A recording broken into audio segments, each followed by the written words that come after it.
Hey guys, Mr. Bowman here. Today's learning objective is in green. We're learning to show that systems of equations with three variables, whether or not that is dependent. So the keywords today are we are showing something. So we're not actually calculating any answers. We're just looking to show something.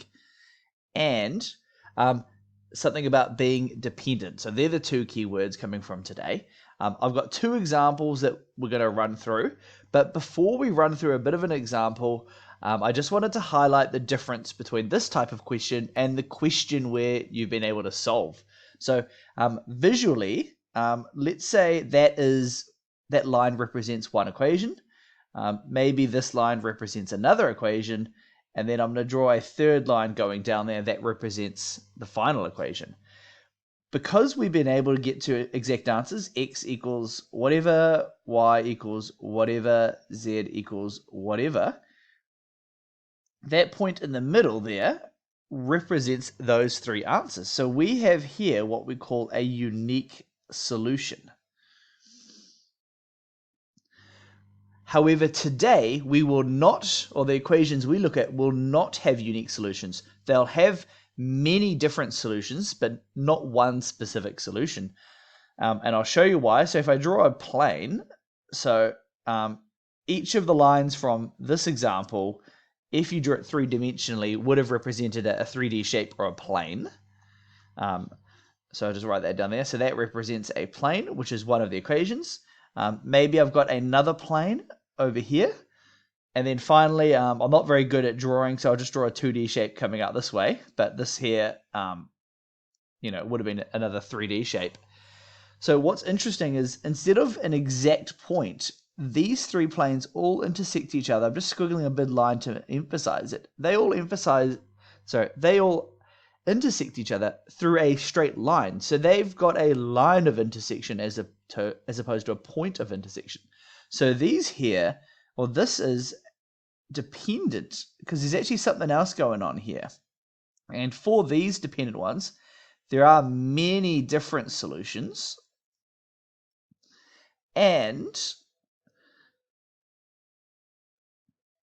the other way we could describe this is there is instead of being a point of intersection, so this is the wrong answer, point of intersection. So instead of point, we're going to cross that out. This is actually a line of intersection. And that makes sense. Going back to a diagram, you can see me scribbling through because there is a line which intercepts these three planes instead of one exact point. So that's a bit of an intro. Let's move on over to the next slide. That has example number 1 by itself.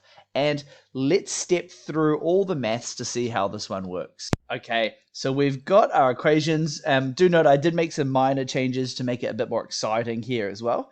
So we're going to start off with our normal solving procedures. So let's think about equation number 1 and equation number 2. How can I eliminate one of the variables? So this question here is quite easy because we've got the C's and the F's. So we could just go equation number 1, take away equation number 2. But I just want to show you what a slightly harder version of this question looks like. So let's eliminate the B's, which does require a bit of work. So let's eliminate the B's. So what we've got here is I'm going to do equation number 1. I'm going to times that by 2, which means that 3B is going to become 6B. And then equation number 2, this 2b, I'm going to multiply it by 3 to get me to that same 6b, which means those 6b's will cancel each other out. So let's go ahead, let's multiply that first equation by 2. So we've got 3b times 2, as we said before, is 6b. We've then got 2c times 2, that's going to become 4c. We've got f times 2, which is going to be 2f. And that equals 240 from the 120 times 2. So just a reminder, this is the harder method. I'm deliberately picking a difficult step to make it tricky. We're then going to multiply that second equation. Each part needs to be multiplied by 3 in this case. So I'll be a bit quicker here, but we've got 6b plus 6c plus 3f. And that there comes to 282. So don't forget, our job was to get the b's the same. We picked b, even though we could have picked another number. So this time around here, let's call this here equation number 4, since I've changed it, and that there's going to be equation number 5. And what we're going to do is we're going to go, well, equation number 4 minus equation number 5. That's going to give us equation number 6, so another new equation. So let's take away these equations. 6b minus 6b is 0. That's good. That's what we wanted. We have 4c minus 6c. That's going to be negative 2c. We've then got 2f minus 3f. That's negative f. And they equal to negative 42. Now, all three parts of this equation are negative, so let's make them all the positive equivalents. So I've got 2c plus f equals 42. So that there is my answer for equation 4 minus equation 5. So let's now look at 1 minus 3. So let's try to eliminate the variable. We're eliminating b just to make our life a bit easier. Actually, let's get rid of that. I know we've eliminated from 1 to 3 quite a bit, but let's actually have a go. Let's eliminate 2 from 3, just to show you that you can eliminate from 2 to 3 as well if you wanted to. But we normally do 1 and 2 and then 1 and 3, but we're going to do 1 and 2, 2 and 3 today, just to mix it up. So we're looking at the b's. So what we're going to have to do is we're going to have to go equation number 2 times 5, because that will get me to 10b. And then we're going to do equation number 3 times 2, and that will also get me to 10b. And these will result in new equations. That's going to be equation number 7, and that there is going to be equation number 8. So we've got a heap of equations this time around. So let's start the multiplying. So we're starting off by multiplying equation number 2 by 5. So that's going to be 10b plus 10c plus 5f equals, and we've got 5 times 94, which is 470. We now need to do equation number 3, and we said we're multiplying it by 2. So we've got 10b plus 8c plus 4f, and that gets us to 428. And just a reminder at this stage here, we've now got the b's the same, and don't forget that's what we wanted, because we're trying to eliminate the b variable like we did down below. So we're now going to eliminate, so equation number 7, we're going to take away equation number 8, and that's going to give us our final equation we're actually going to need for this question, equation number 9. So 10b minus b is 0, so they're gone away. We've got 10c minus 8c, and that's going to get us to 2c. We've got 5f minus 4f, that's a positive f. So these are nice positive values, that's really nice. And then we've got 470 minus 428, and that gets us to 42. So hopefully a few of us have noticed, we've got the equation number here, number 6. That's going to be the exact same as equation number 9 now. And this is why it's dependent, because all of these variables are going to cancel each other out. So we are dependent on something else to actually find a solution for this type of question. So to prove that it's dependent, we're going to go equation number 6, which was the first of our matching equations, and we're going to take away equation number 9. That was the one we've just calculated. So we're going to have 2c minus 2c, which is 0. We're going to have f minus f, which is also 0. So that means that side of the equation will be 0. And we've got 42 minus 42, also going to be equal to 0. So what we've done here, this statement here, when is 0 equal to 0? Well, that's always. So what we've done here, this is the mathematical proof. This statement is always true, which means we have shown it is a dependent equation. So what that means, and sorry, I should note at this point, don't forget it can be other numbers. It could be 2 equals 2, 8 equals 8, whatever it might be. But we've got 0 equals 0 in this case. So what that shows us, there is no unique solution to this systems of equation. We've confirmed that it is a dependent And the third thing this means for us, this means the three equations, or don't forget we called them planes before when we chatted about them. Three planes, they intersect as a straight line.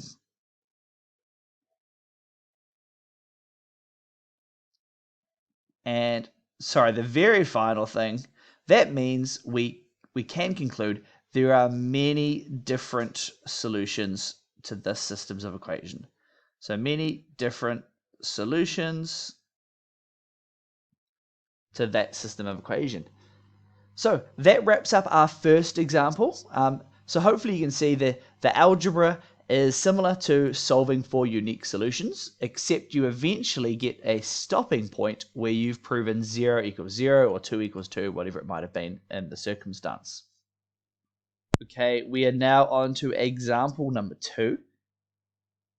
And just a reminder, and this is something that I find students tend to forget, when we are trying to show that the variables are dependent, we should be adopting our regular solving procedures just like we did as if there was a unique solution. The only issue is instead of getting to your final answer, you are getting to a 0 equals 0 proof by mistake. But the algebraic procedures you adopt, you're eliminating the variables, you may be multiplying the variables, that does not change. So that's the exact same. So let's start off with by labeling our equations. So we've got equation number 1, equation number 2, and equation number 3. We're starting by thinking about, well, how can I eliminate equation number 1 from equation number 2? And this one here is quite nice because we have 2x and x, and you can see it up here. And what we're going to do is we just need to multiply that second equation by 2, and that will give us a new equation. So let's start off with, at the very top, let's just write down our existing equation, number 1, which we're not going to change. We've got 2x plus 3y plus z equals 5. So that's unchanged. And we're going to multiply equation number 2 by 2, which will give us equation number 4. So we've got 2 times 2x. So 2 times x is 2x. 2 times negative 2y is negative 4y. We've got z there, so that's also 2z, that's going to become 4z. And then finally, that 4 is going to become 8. So I've multiplied it by 2. I'm now going to go equation number 1 minus equation number 4. That's going to give me another new equation, equation number 5, and that will eliminate our x numbers. So we've got, this one's going to be a bit tricky. We've got 3y minus negative 4y, which is going to become 3y plus 4y, which is going to get us to 7y. So that double negative is a bit tricky here. So we've got 7y. We've then got z minus 4z. That's a bit easier. That's going to become negative 3z. And then we've got 5 minus 8, which is negative 3. So a bit more annoying when we're dealing with negatives. We're now going to do the same with equation number 1 and equation number 3.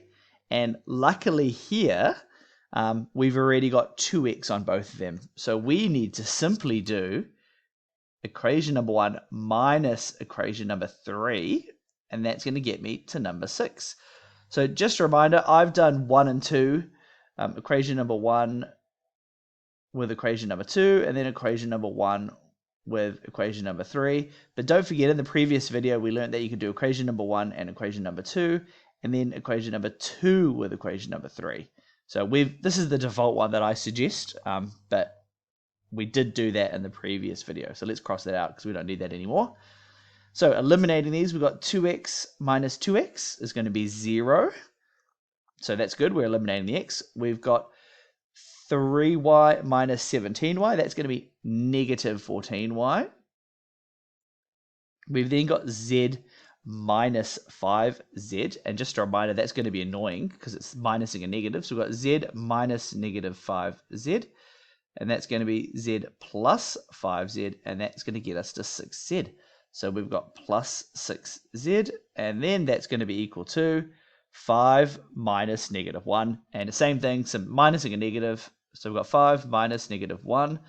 That's going to become 5 plus 1, and we're going to get to 6. So that's our first equation. We've eliminated 1 from 2. We've eliminated 1 from 3 as well. So what we're going to do, we now need to think, I've got these two questions here. How can I eliminate these? And you can see they're pretty close to each other.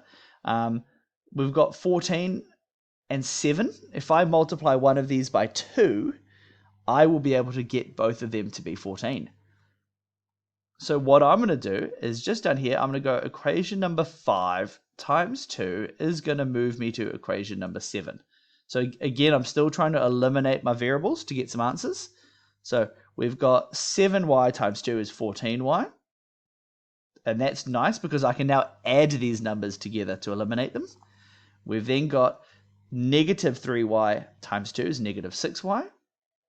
Also negative 6z. And then we've got negative 3 times 2 equals negative 6. So that's really good. As I said, the y's, because I'm trying to solve this still. I don't know it's a dependent variable at this stage, but I'm just solving. I'm now going to add the y's together to try to eliminate them. So I've got equation number 6 plus equation number 7. So negative 14y plus y is 0. So that's gone.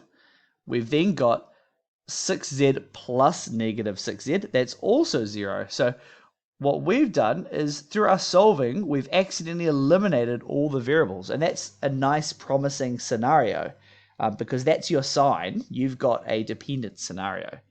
Let's check the other side matches. We've got 6 plus negative 6, also 0. So you can see through our solving, we've accidentally stumbled into this 0 equals 0 scenario. And what that means for us, that means we've shown there is no unique solution to this systems of equation. No unique solution. Hopefully you remember from the previous one, what that means, it is also dependent. So that means something else is going on for us need to be able to figure out equations.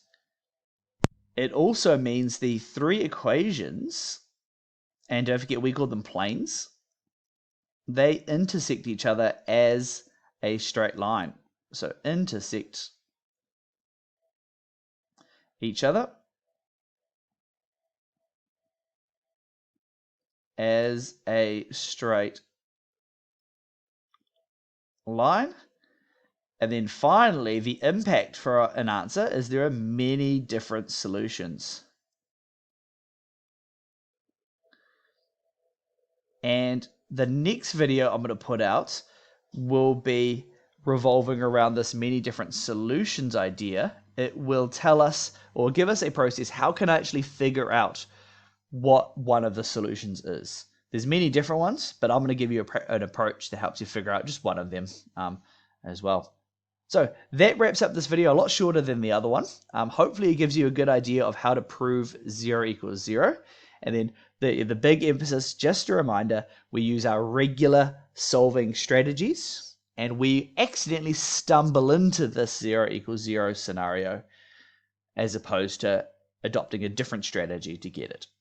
Well, thanks so much for watching. Hopefully it clarifies this type of question. Now let's get into heaps of practice.